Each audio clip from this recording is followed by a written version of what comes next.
Okay, now we are going to have a lift for this one, I'm willing to bet. And there's a truck right there. Watch out. Thank you. Oh, whoever's yelling at me, quit it, okay? I'm in the middle of doing something. Now, are we going to make the corner in one piece?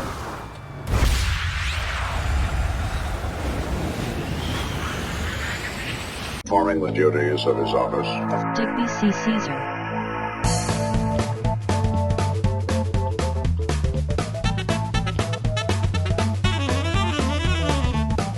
No. Well, hey everybody, thanks for stopping by. I am Digby, this is Agent Pendergast, and today we are back in GTA 5 at, you might notice, the start of the Testing Challenge Race course.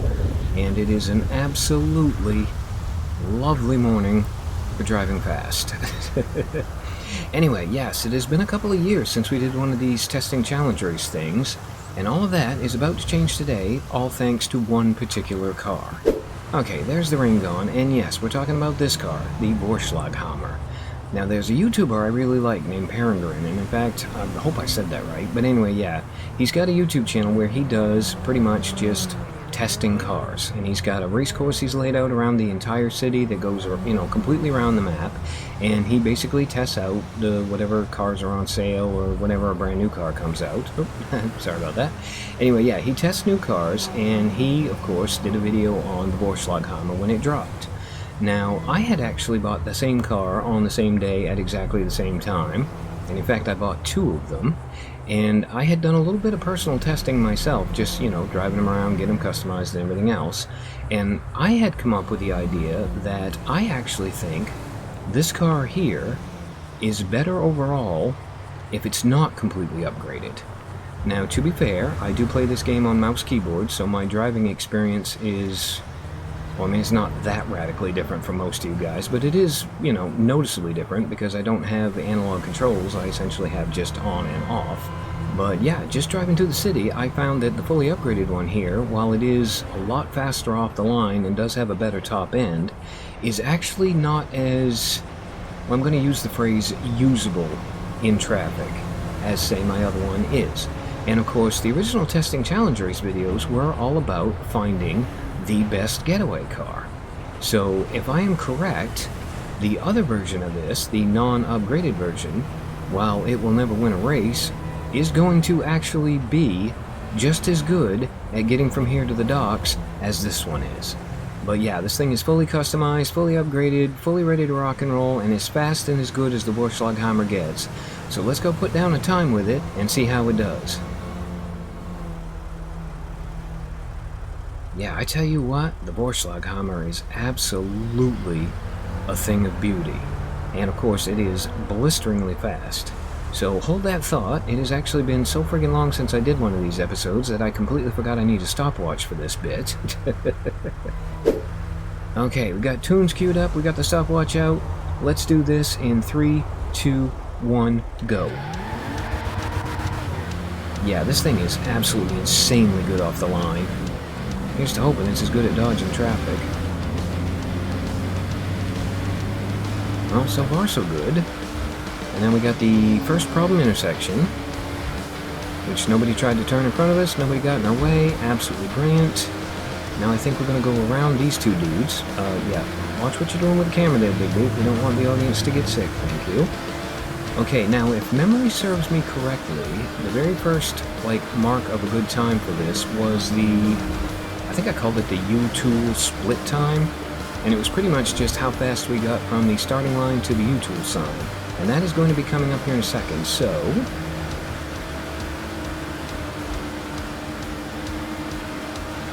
Okay, looks like we did that in right around 51 seconds, although, admittedly, I'm probably off slightly. I mean, the stopwatch on screen will have the completely accurate time, so yeah, don't take my word for it, I'm just looking at my phone here on the fly. But yeah, 51, if I remember correctly, is actually a really decent time. But then, I mean, to be fair, this was the part of this test that the Vorschlaghammer was always going to excel at, because it's ridiculously fast, it handles really well, and it is, well, basically quite good in traffic as long as traffic cooperates, which so far traffic has cooperated. So yeah, the true test is actually going to come when we hit the off-ramp. So, time for a little bit of music, and I will see you guys when we get there.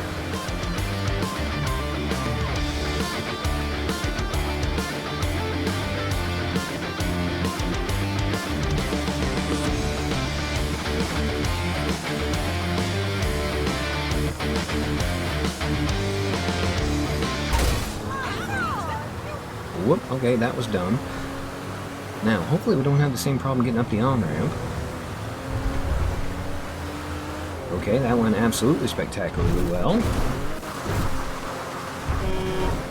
Rejoining across the grass island also went way better than it usually does. Watch out for the truck that's trying to hit you. Okay, now we are going to have a lift for this one, I'm willing to bet. And there's a truck right there. Watch out. Thank you. Oh, whoever's yelling at me, quit it, okay? I'm in the middle of doing something. Now, are we going to make the corner in one piece? Oh, okay. Alright, well, it would appear that the in-game version of this big old AMG shares a very common problem with all fast big Mercs, in that it has the turning radius, as Clarkson put it once. The turning circle of a moon. Ah, watch out. Oh, crap, dude, really? Yep, I kind of felt like that might not have been completely avoidable. That's fine. This stretch of road is notorious for actually throwing cars at you when you're trying to get down it in a friggin' hurry. In fact, I think there's one that usually spawns right in that spot there, in fact. Okay, well, let's see how it does around the S-turn. Tell you what, Mercedes absolutely redeemed itself around the S-turn. So, we've only got a little bit further to go, and we are going to make it in. Drumroll, please. Across the line in 3 minutes 19 and change, I think. 3 minutes 20, maybe. And cool, the game lag hit after we stopped, not before we got here. Now, if I remember correctly, the actual average time to get here ran somewhere in the neighborhood of 3 minutes and 30 seconds-ish. So yeah, 3 minutes 20, absolutely brilliant time. Now, let's get out the other one and see how that does. Okay, well, it's a little bit harder to appreciate this one because it's starting to get dark, but for my regular stock one, I've got it in... I want to say it's either brushed aluminum or brushed steel or whatever, but yeah, it's essentially silver. It's absolutely drop-dead gorgeous. It is completely bone stock, apart from, I think I put a race transmission in it, just to give it a little bit more grunt off the line. But yeah, pretty much this is going to come down to, this car is going to lose time all the way from here to the on-ramp, and then I am hopeful that the superior handling and the fact that you're not going to be accelerating and going like stink all the time is going to let it gain some of that back. So let me get my stopwatch back out again, and then we will find out one way or the other. Alright, in 3, 2, 1, hi-ho, silver, away!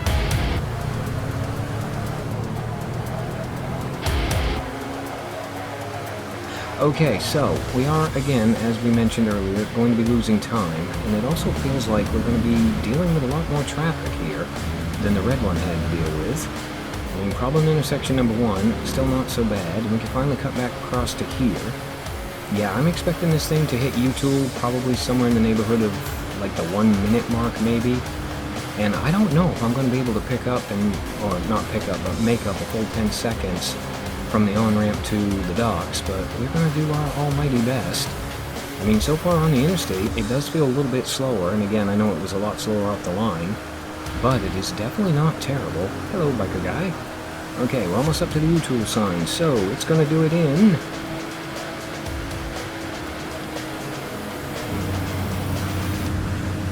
Okay, 59. It did do it in slightly under a minute. So it was actually under a minute, but only just. Okay, now, here to the on-ramp, we're just going to bleed time, so enjoy the music, and when I get back, hopefully it will be time for this car to shine.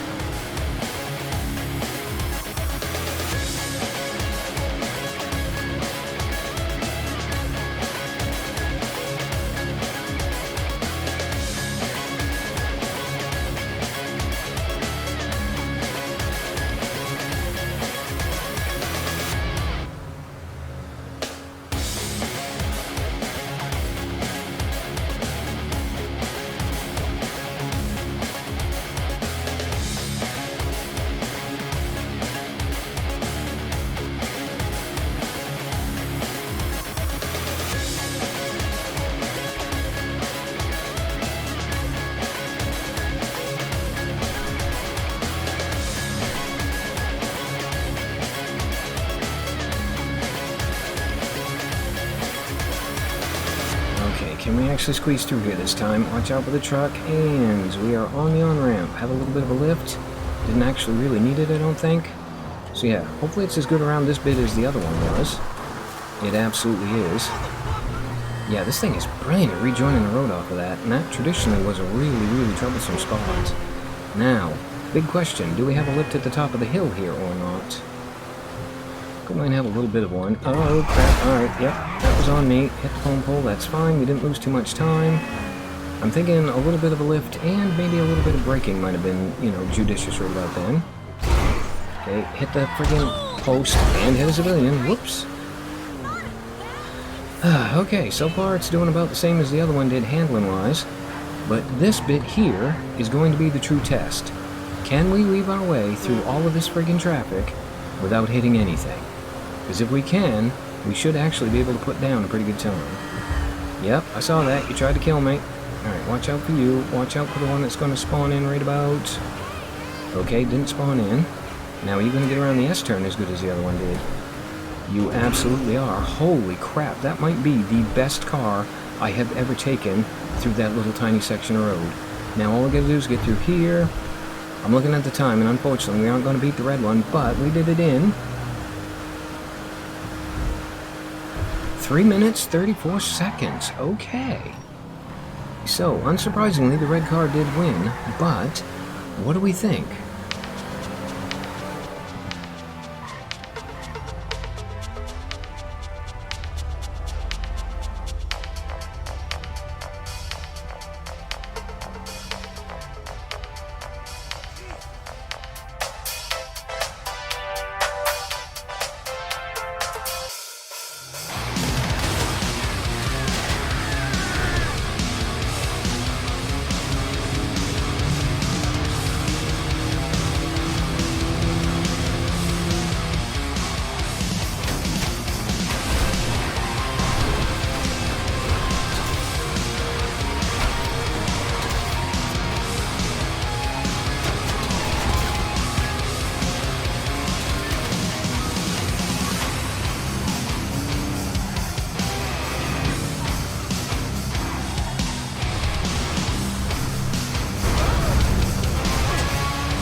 on that vehicular bombshell, as always, I've been Digby. I thank you guys for stopping by. I really hope you guys enjoyed this episode of GTA 5 and doing another silly testing challenge race after, what's it been, like 2 years? But anyway, yeah, hope you guys enjoyed it, and I hope to see you for the next one. Oh, yeah.